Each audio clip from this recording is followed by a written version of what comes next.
అయితే మనము బాంబే రవ్వతోటి ఉప్మా అయితే రెడీ చేసుకుందాము. మీలో ఎంతమందికి ఇష్టమో ఉప్మా నాకైతే కామెంట్లో చెప్పండి.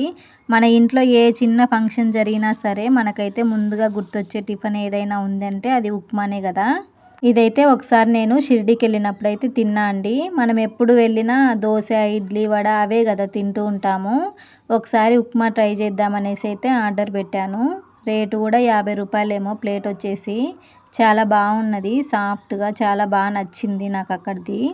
మనం ఇంట్లో ఇంకా ఎప్పుడు రెడీ చేసినా సరే నాకైతే అక్కడ తిన్న ఉప్మానే గుర్తొస్తూ ఉంటది.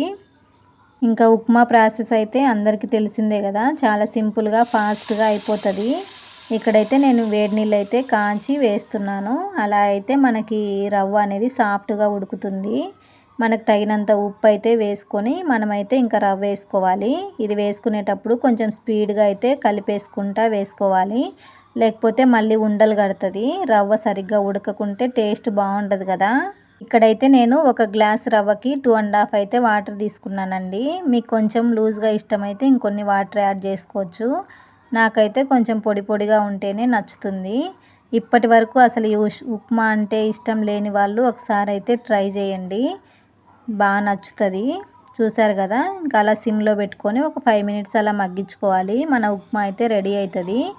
ఇందులోకి పల్లి చట్నీ అదైతే బాగుంటది. ఇంకా నాకంత టైం లేక నేనైతే ఇంట్లో ఉన్న టమోటా పచ్చడి అయితే వేసుకొని అయితే తిన్నాము.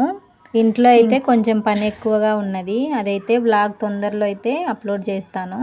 ఖచ్చితంగా అయితే చూడండి. చూశారు కదా సింపుల్‌గా upma.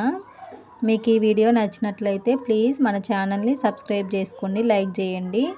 Thanks for watching. Bye అండి.